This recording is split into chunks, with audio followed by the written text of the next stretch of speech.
2025 സാങ്കേതികവിദ്യയുടെ ശക്തിയും 25 വർഷത്തെ പരിചയവുമുള്ള കേരളത്തിലെ ഏറ്റവും മികച്ച കൃത്യമായ കാലാവസ്ഥാ പ്രവചന ചാനലിലേക്ക് സ്വാഗതം. ഏറ്റവും പുതിയ കൃത്യമായ കാലാവസ്ഥാ പ്രവചനം എല്ലാ ദിവസവും സൗജന്യമായി ലഭിക്കാൻ എല്ലാവർക്കും ചാനൽ സബ്സ്ക്രൈബ് ചെയ്ത് ബെൽ ഐക്കണിൽ ക്ലിക്കു ചെയ്യുക. മെയ് 27 ചൊവ്വാഴ്ചത്തെ പ്രവചനം ഇതാ. കേരളത്തിലെ എല്ലാ പ്രദേശങ്ങളിലും അതിരാവിലെ മഴ പെയ്യും. നടുവിൽ, കോതമംഗലം എന്നിവിടങ്ങളിൽ വളരെ ശക്തമായ മഴ പെയ്യും. ഉച്ചകഴിഞ്ഞ് കേരളത്തിലെ എല്ലാ പ്രദേശങ്ങളിലും മഴ പെയ്യും. കൽപ്പറ്റ, ഷിരാടി, തിരുവനന്തപുരം എന്നിവിടങ്ങളിൽ കനത്ത മഴ പെയ്യും. രാത്രിയിൽ കേരളത്തിലെ മിക്ക പ്രദേശങ്ങളിലും മുട്ടം, സുള്ളിയ, പേരാവൂർ എന്നിവിടങ്ങളിൽ കനത്ത മഴ പെയ്യും. ഞങ്ങളുടെ മാപ്പുകളിൽ നിങ്ങൾക്ക് മഴയുള്ള പ്രദേശങ്ങൾ പരിശോധിക്കാം. അതിശക്തമായ മഴയ്ക്ക് ചുവപ്പ്, അതിശക്തമായ മഴയ്ക്ക് മഞ്ഞ, സാധാരണ മഴയ്ക്ക് പച്ച, ചെറിയ മഴയ്ക്ക് നീല. അതിരാവിലെയും അർദ്ധരാത്രിയിലും കേരളത്തിലെ എല്ലാ പ്രദേശങ്ങളിലും മൂടൽമഞ്ഞ് ഉണ്ടാകില്ല. വാഹന ഡ്രൈവിംഗിൽ ശ്രദ്ധിക്കുക.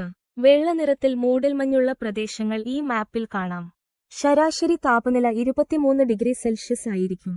കൊല്ലം ഭാഗത്താണ് ഏറ്റവും കൂടുതൽ ചൂട് അനുഭവപ്പെടുന്നത്. ഉച്ചകഴിഞ്ഞ് 27 ഡിഗ്രി സെൽഷ്യസ്. കാറ്റിന്റെ വേഗത ശരാശരി 25 കിലോമീറ്റർ ആയിരിക്കും. ശക്തമായ കാറ്റിനെതിരെ ജാഗ്രത പാലിക്കുക. അടുത്ത കാലാവസ്ഥാ പ്രവചനവുമായി കാണാം. ചാനൽ സബ്സ്ക്രൈബ് ചെയ്യുക. വിട. 2025 സാങ്കേതികവിദ്യയുടെ ശക്തിയും 25 വർഷത്തെ പരിചയവുമുള്ള കേരളത്തിലെ ഏറ്റവും മികച്ച കൃത്യമായ കാലാവസ്ഥാ പ്രവചന ചാനലിലേക്ക് സ്വാഗതം.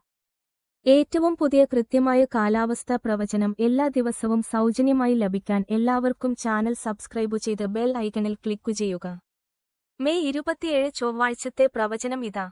കേരളത്തിലെ എല്ലാ പ്രദേശങ്ങളിലും അതിരാവിലെ മഴ പെയ്യും. നടുവിൽ, കോതമംഗലം എന്നിവിടങ്ങളിൽ വളരെ ശക്തമായ മഴ പെയ്യും. ഉച്ചകഴിഞ്ഞ് കേരളത്തിലെ എല്ലാ പ്രദേശങ്ങളിലും മഴ പെയ്യും. കൽപ്പറ്റ, ഷിരാടി, തിരുവനന്തപുരം എന്നിവിടങ്ങളിൽ കനത്ത മഴ പെയ്യും. രാത്രിയിൽ കേരളത്തിലെ മിക്ക പ്രദേശങ്ങളിലും മുട്ടം, സുള്ളിയ, പേരാവൂർ എന്നിവിടങ്ങളിൽ കനത്ത മഴ പെയ്യും. ഞങ്ങളുടെ മാപ്പുകളിൽ നിങ്ങൾക്ക് മഴയുള്ള പ്രദേശങ്ങൾ പരിശോധിക്കാം. അതിശക്തമായ മഴയ്ക്ക് ചുവപ്പ്, അതിശക്തമായ മഴയ്ക്ക് മഞ്ഞ, സാധാരണ മഴയ്ക്ക് പച്ച, ചെറിയ മഴയ്ക്ക് നീല. അതിരാവിലെയും അർദ്ധരാത്രിയിലും കേരളത്തിലെ എല്ലാ പ്രദേശങ്ങളിലും മൂടൽമഞ്ഞ് ഉണ്ടാകില്ല. വാഹന ഡ്രൈവിംഗിൽ ശ്രദ്ധിക്കുക. വെള്ള നിറത്തിൽ മൂടൽമഞ്ഞുള്ള പ്രദേശങ്ങൾ ഈ മാപ്പിൽ കാണാം. ശരാശരി താപനില 23 ഡിഗ്രി സെൽഷ്യസ് ആയിരിക്കും. കൊല്ലം ഭാഗത്താണ് ഏറ്റവും കൂടുതൽ ചൂട് അനുഭവപ്പെടുന്നത്. ഉച്ചകഴിഞ്ഞ് 27 ഡിഗ്രി സെൽഷ്യസ്. കാറ്റിന്റെ വേഗത ശരാശരി 25 കിലോമീറ്റർ ആയിരിക്കും. ശക്തമായ കാറ്റിനെതിരെ ജാഗ്രത പാലിക്കുക. അടുത്ത കാലാവസ്ഥാ പ്രവചനവുമായി കാണാം. ചാനൽ സബ്സ്ക്രൈബ് ചെയ്യുക. വിട.